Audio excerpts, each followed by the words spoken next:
नमस्कार। आज हम चर्चा करेंगे सत्याग्रही शिक्षा पर। शिक्षा का स्वरूप क्या होगा, शिक्षा कैसी होनी चाहिए और महात्मा गांधी के विचारों में शिक्षा का जो दर्शन है वो किस तरीके का है, उसको जानने और समझने की कोशिश हम करेंगे। सत्याग्रही शिक्षा।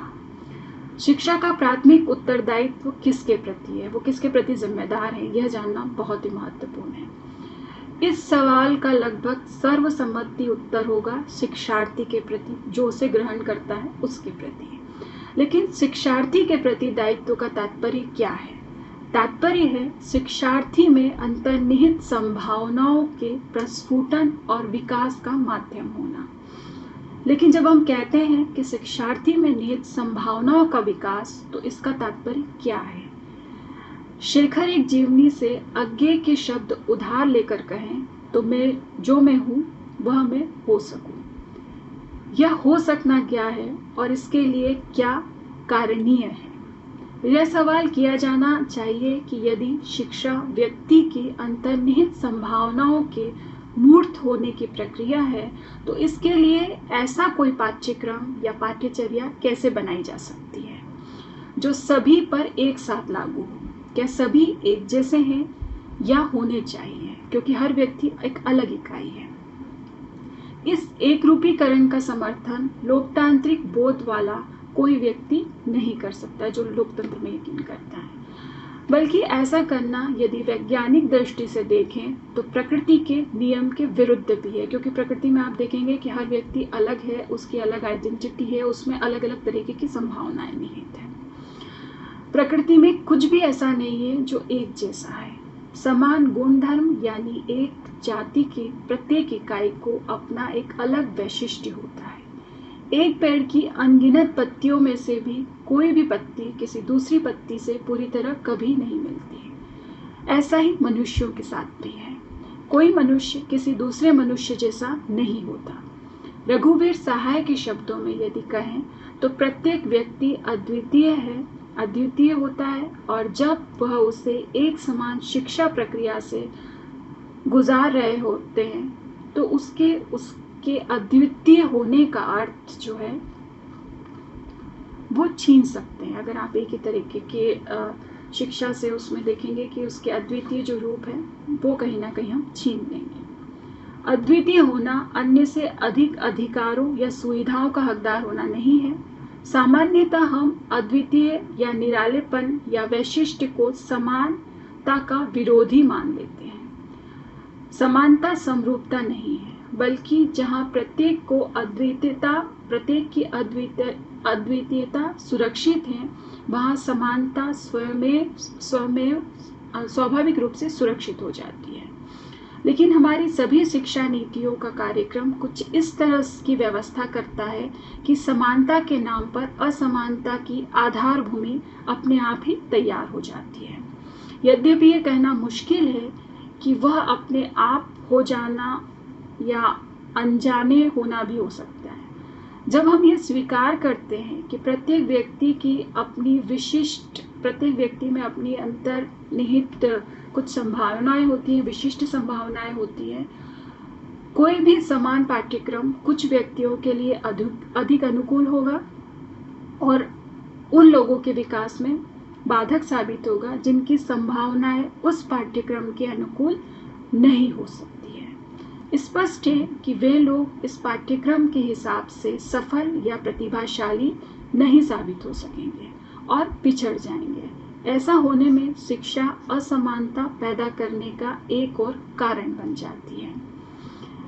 इसका मतलब ये है कि जब हम एक समान पाठ्यक्रम की बात करते हैं तो कुछ बच्चे और कुछ जिसको हम शोधार्थी कहते हैं, उनका अंतर वैशिष्ट्य बिल्कुल अलग होता है, उनमें अलग तरीके की संभावनाएं और क्षमता होती है, और कुछ बच्चों में बिल्कुल अलग संभावनाएं होती हैं।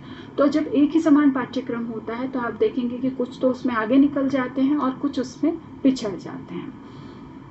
दरअसल इसका मुख्य कारण यह है कि पाठ्यक्रम या शिक्षा कार्यक्रम का निर्धारण करते समय हमारा लक्ष्य शिक्षार्थी नहीं होता। हम उस समय शिक्षा के सामाजिक दायित्वों की बात अधिक करते हैं और समाज की अपनी कल्पना के अनुरूप शिक्षार्थी का विकास करना चाहते हैं। जो सोसाइटी चाहती है, हम उसके अनुरूप शिक्षार्थी का विकास करना चाहते हैं। सामाजिक दायित्व पद सुनने में बहुत आकर्षक और लगभग सर्व स्वीकृति वाला लगता है, क्योंकि कौन होगा जो सामाजिक दायित्वों को उपेक्षणीय कहने का साहस कर सके। लेकिन तब हमें इस पर विचार करना होगा कि सामाजिक दायित्व का तात्पर्य क्या है। वास्तव में जब हम सामाजिक दायित्व की बात करते हैं तो हमारा तात्पर्य राज्य और नए संदर्भों में बाजार के प्रति दायित्व हो जाता है।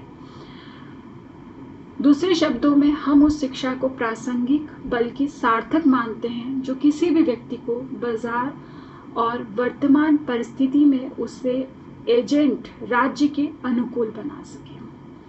सामाजिकता बाजार की राजनीति का पर्याय बन जाता है। यह कहा जा सकता है कि बाजार का प्रभुत्व आज की राजनीति का पर्याय बन जाता है।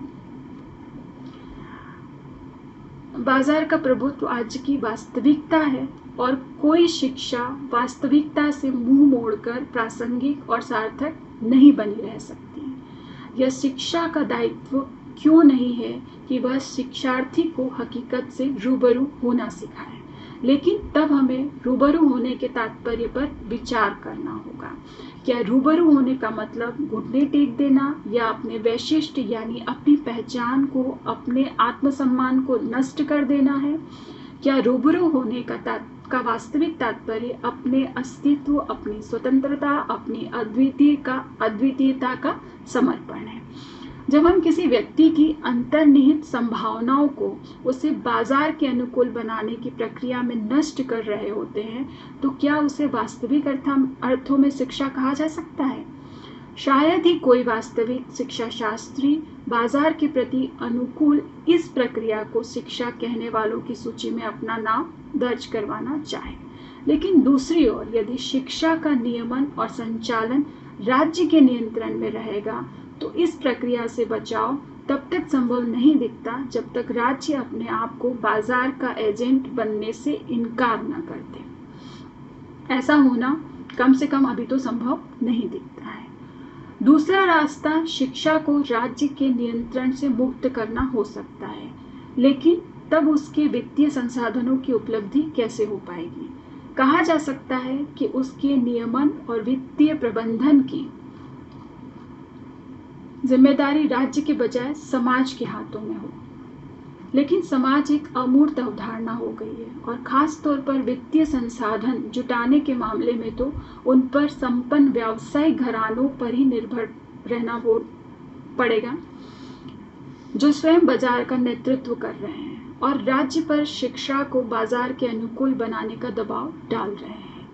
ऐसे होने की स्थिति में तो वह शर्म नहीं बची रहेगी जो कभी राज्य की आंखों में झलक जाती है, चाहे उसका प्रयोजन मतदाता को भुलावे में डालना ही क्यों न हो। यह आश्चर्यजनक पर विडंबनापूर्ण है कि लगभग सभी शिक्षा सम्मेलनों और संगोष्ठियों में बाजार, वैश्वीकरण और उदारीकरण की नीतियों और उसके परिणामों की घोर आलोचना के बावजूद शिक्षा शास्त्रियों की तरफ से राज्य पर कोई दबाव नहीं डाला जा रहा है कि वह अपनी नीतियों पर शिक्षा के संदर्भ में पुनर्विचार करें, बल्कि शिक्षा शास्त्रियों पर ही बाजार के संदर्भ में शिक्षा में बदलाव के लिए दबाव डाला जा रहा है। शिक्षा शास्त्रियों पर दबाव डाला जा रहा है कि वो बाजार के अनुकूल शिक्षा को तैयार करें, बाजार के अनुकूल पाठ्यक्रम को डिजाइन कर सके, ताकि वहाँ से निकलने वाला शोधार्थी तत्काल बाजार में खपत में आ जाए, बाजार का एक अंग हो जाए।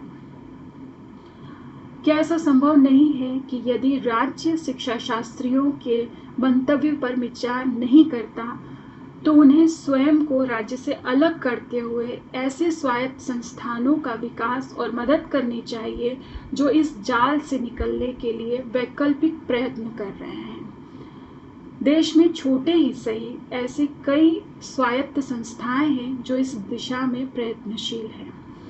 ऐसी सभी संस्थानों के लिए एक विनम्र सुझाव है, शिक्षा में सामान्यतः अनुशासन का बहुत महत्व माना जाता है, लेकिन मुझे लगता है कि आज के संदर्भ में शिक्षा का मुख्य कर्तव्य जो है वो विद्रोही बनना है।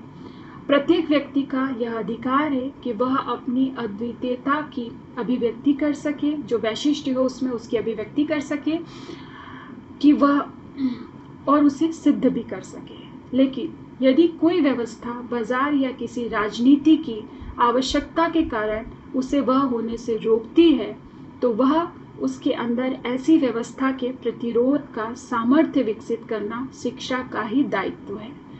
बहुत से शिक्षा संस्थान अलग तरह की शिक्षा की बात तो करते हैं, लेकिन अपने शिक्षार्थियों को प्रतिरोध के लिए प्रेरित और उसके लिए सामर्थ्य जुटाने के लिए शिक्षित नहीं करते हैं। कहा जा सकता है कि यह तो राजनीतिक संगठनों का काम है, लेकिन जब राजनीतिक संगठन स्वयं बाजार के एजेंट बन गए हों, तो यह दायित्व सीधे शिक्षा पर आ जाता है। शिक्षा की सार्थकता विद्रोही पैदा करने में भी हो सकती है, अहिंसक विद्रोही बनाने, यानी शिक्षार्थी को प्रतिरोध के अहिंसक तरीके में प्रशिक्षित करने में। महात्मा गांधी की नई तालीम दरअसल इसी दिशा में प्रयास था। उसका प्रयोजन केवल कुछ दस्तकारियों आदि का प्रशिक्षण देना या किसी व्यवसाय के योग्य बनाना मात्र नहीं था। यदि नई तालीम सत्य की शिक्षा है, तो असत्य के खिलाफ सत्याग्रह भी उसका एक अनिवार्य दायित्व है। नई तालीम की योजना के ठुकरा दिए जाने का असल कारण भी शायद यही रहा था कि लंबे समय तक चलने पर वह ऐसा समाज तैयार कर सकती थी जो राज्य और बाजार का मुखापेक्षी नहीं होता, और इसलिए जरूरत पड़ने पर असत्य यानी अपने प्रति अहिंसक बाजार और राज्य का अहिंसक प्रतिरोध कर सकता। क्या अपने को राज्य से स्वतंत्र मानने वाले शिक्षा संस्थान शिक्षार्थियों में अपनी स्वतंत्रता को बचाने और अपने पर हो रहे अन्याय के विरुद्ध विद्रोह की प्रेरणा बन सकेंगे? यह नहीं भूलना चाहिए कि दुनिया में बहुत सी क्रांतियों के बीज शिक्षा संस्थान में ही बोए गए हैं। शिक्षा का प्रयोजन आत्मसृजन है, लेकिन जिस व्यवस्था में आत्म का ही विलोप हो रहा है, उसके खिलाफ सत्याग्रह फिलहाल शिक्षा जगत बल्कि पूरी संस्कृति जगत की पहली प्रासंगिकता है। उसके बिना स्वयं शिक्षा और संस्कृति कहीं कोई प्रासंगिकता नहीं रह जाती है। आज के लिए बस इतना ही। धन्यवाद।